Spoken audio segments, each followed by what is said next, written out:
Good morning, good afternoon, good evening, whenever you guys are watching this. So it's another Sunday. I'm recording my podcast for you. It's snowing, you guys. It's snowing. Big, fat, wet, heavy snowflakes. I guess it is February. What do I expect? Okay, so what's a mom to do when your student calls you and they're having an asthma attack? They ran out of their medication. They're not sure where their insurance card is. They don't know how to get to a clinic or an emergency room. And they don't know how they'll pay for it even once they get there. This is what we're going to talk about today. Planning ahead for those chronic illnesses before you send your student to campus. Thanks for tuning in today. I really appreciate it. I know you guys have so many other things you could be doing with your time, so I really, really appreciate you taking time to listen to what I have to share, the things that I think are of importance for you as you're planning this journey with your students to send them off to college. What are the 3 things that you need to do? So they are: find a provider, contact the disability services, and plan ahead. 3 things. So let's dig into those. First thing is to find a healthcare provider. And I recommend probably what I would always endorse is, first and foremost, going to your current doctor treatment provider, whether it's a psychiatrist, a psychologist, an allergist, an immunologist. You get my drift. Whoever is currently following your student, child, offspring, you get my gifs. You get my meaning. So whoever has been following your kiddo and knows what's going on with them. This is not new. They've got them figured out. Go to them, have a conversation, let them know what the plan is, where they're headed, and ask them to dig into their network bank and provide a referral for you. That is going to be your best opportunity at a shot of continuity of care. So your student is not starting from scratch when they get on campus with someone who doesn't know them, doesn't know their quirks. The human body is so complicated, and many times it takes us a long time to figure ourselves out, let alone a complete stranger who's never met us before. So start with the current doctor. Talk about what you're looking for in a provider. Know who your limitations might be based on your health insurance, proximity to the university, etc. If there's no one around with a network that your doctor knows, your next opportunity for some good information would be a parent group. Many universities have a parent programs that you can reach out to, and they make it their business to have information. They're never endorsing anything, but they're simply collecting the data to be able to share out. Where I work in West Lafayette, there's a group called Townie Moms. They're amazing, and they are always keeping up to date on the best and the highest recommended providers for a myriad of things, from orthodontia to, allergists, asthma specialists, whatever. They, psychology, psychiatrists, treatment plans, facilities, both inpatient and outpatient, near the university. So the local parents are your other resource for finding a healthcare provider. Okay, once you've made that connection, ideally, if feasible, you've made an appointment to visit before school starts. If it's not possible, certainly you want to try and get that appointment during move-in week so that you and your student can go, lay a foundation, start to develop that rapport. That's going to be key so that your student, one, knows where to go. You've made the introduction, you've broken the ice with them, but they've seen a face, they've got that somewhat level of assurity.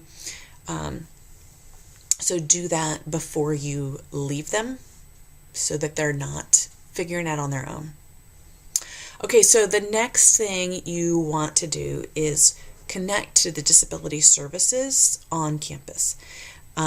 If you are one of my followers, you've subscribed to my email list, you will have access to my Pinterest board on this topic, where I have pinned the Disability Services Center for all of the institutions within the Big Ten.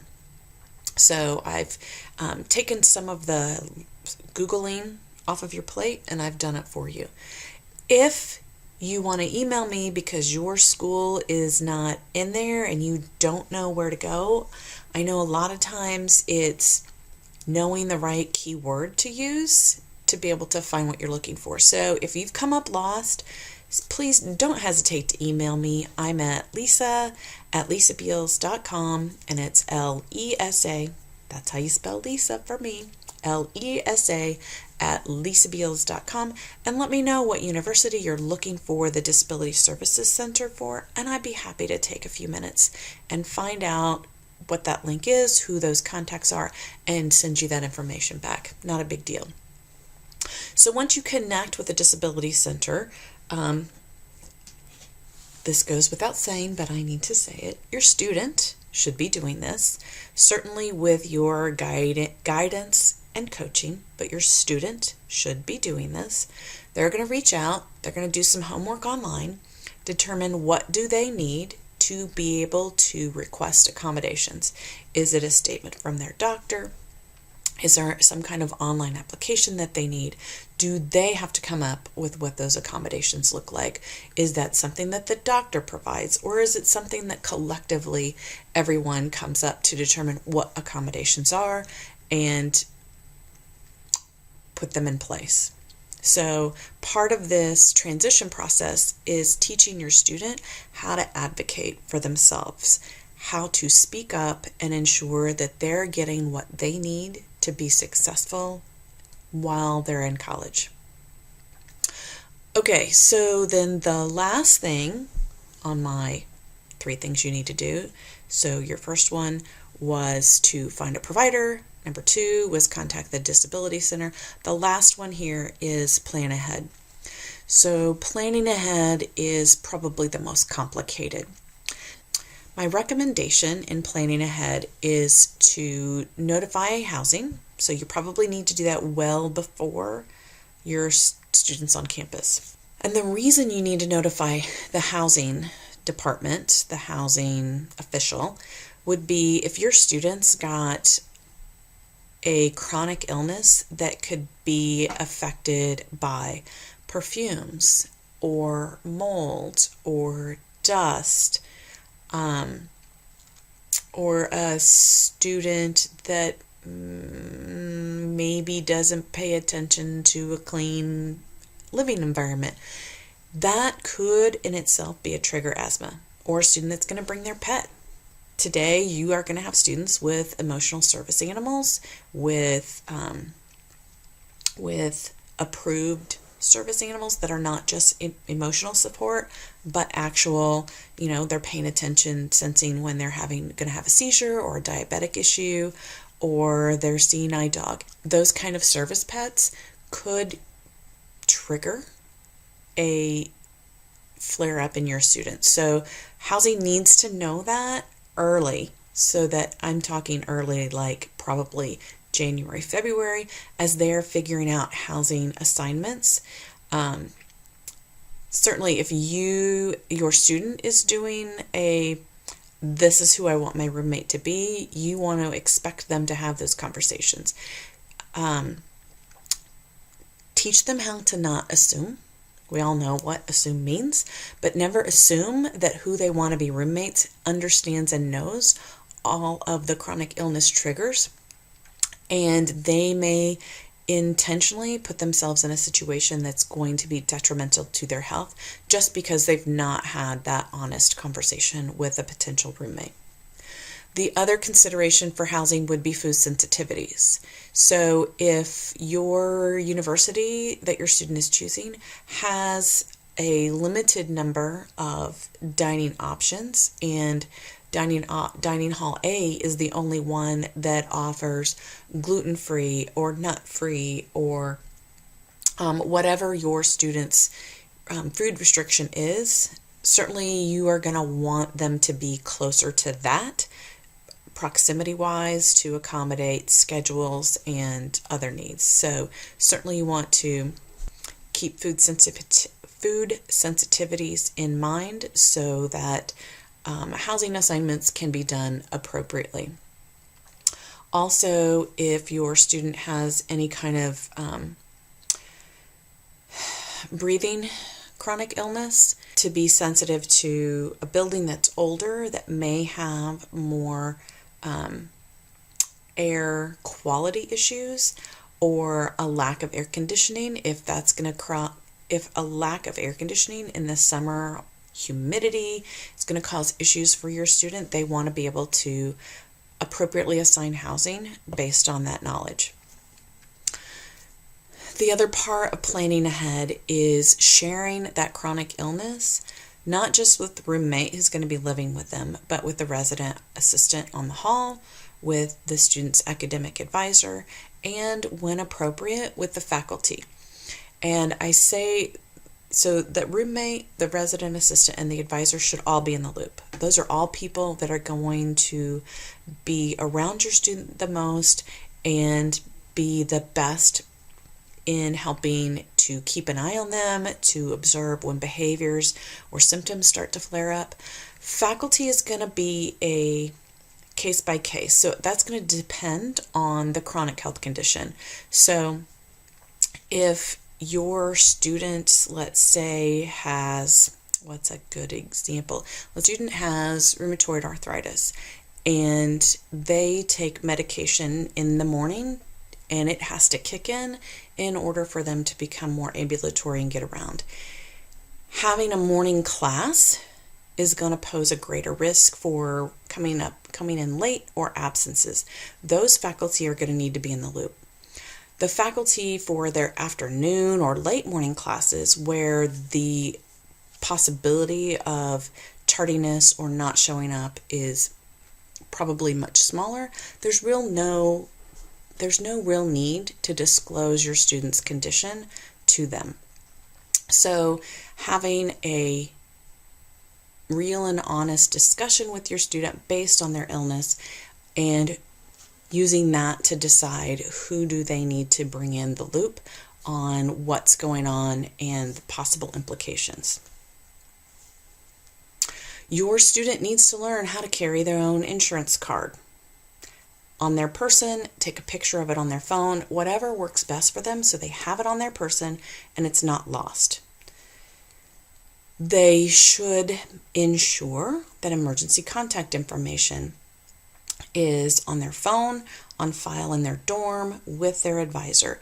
In the event they become incapacitated, that information is going to be very critical and time sensitive to be able to make contact for not only healthcare providers, but for you, the parent, in the event you need to come and help make decisions because your students become incapacitated. So teaching them how to ensure that emergency contact information is accessible and shared to appropriate parties is really important.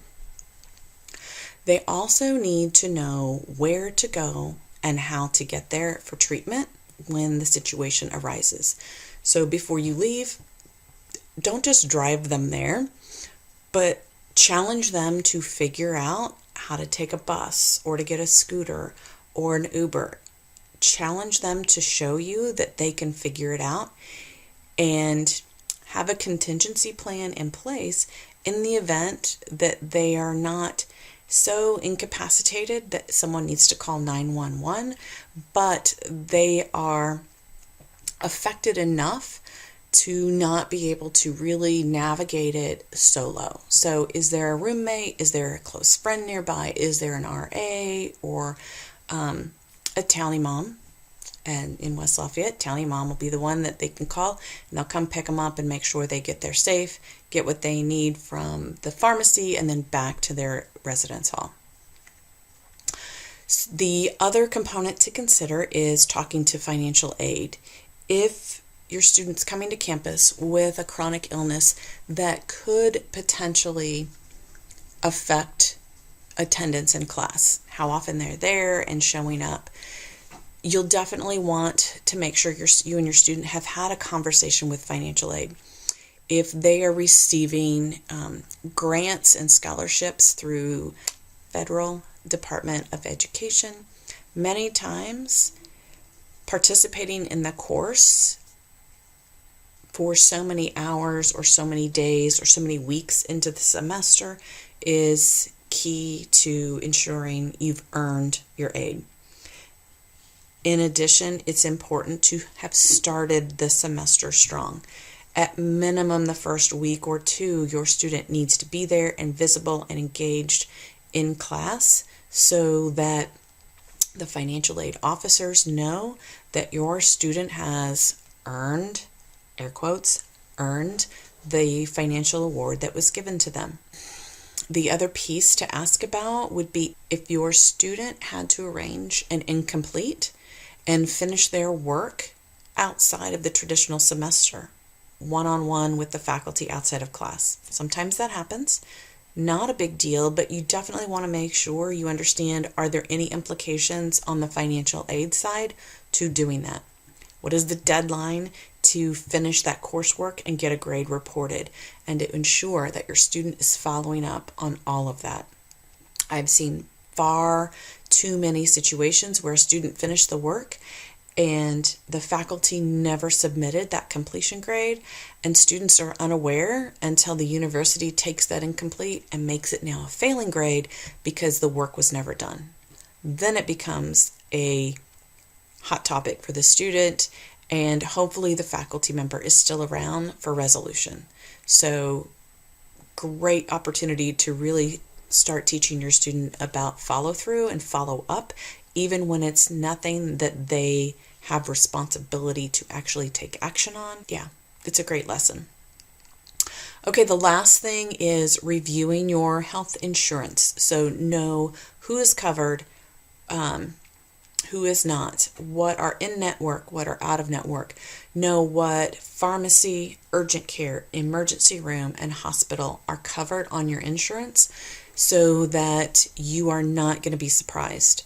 Make sure your student knows how they're going to pay the copay or deductible at the time of service, or if that is something that can be billed to you. And then by all means, parent, when you see an explanation of benefits in the mail or electronically and you didn't know what triggered that visit, call your student. Find out what's going on. In many cases, they don't want to bother you. They don't want to worry you. I will tell you, I have seen my fair share of devastating and heartbreaking situations that might have been prevented had a parent picked up the phone to inquire, what is this visit for? Talk to me. What's going on? Okay? It's well worth your time. All right, so the three things we covered are: find a provider to ensure continuity of care, contact and ensure accommodations are in place with the Disability Services Center on campus, and then plan ahead. That's the biggest one. Plan ahead with housing, what to do for a flare-up, who to share information with, how to get there and get paid and get back to the campus, and who you can utilize for care. Okay, so thank you so much. I really appreciate the time you took to listen to what I think is a really important topic. I'll be at you next week. Another piece of advice for the newly admitted freshmen, the things you need to do before you send your student off to campus. I think next week we're going to talk about setting expectations on communication between you and your student. But for now, if you liked what you heard, please send me a review on whatever platform you're listening to, whether this is YouTube or iTunes or Stitcher, Google Play. That way I know I'm giving you the information that you need to help you on this journey as you transition your child to an adult. It's a big change for you as well. I get it. If you go to my show notes at lisabeals.com, you'll see all of my talking points here, as well as some tips, some specific tips on how a college student may deal with these chronic illnesses such as diabetes, depression, chronic migraines, an autoimmune disorder, and asthma. So I know that's not comprehensive, but I thought I'd get you started on different tactics that your student could start thinking about today before they head off to school on how to prepare and plan for attending college with a chronic health condition. So thank you so much. Please share with your friends as well. I want to make sure I'm helping and providing valuable content for as many people as possible. So until next week, take care, you guys. See you then.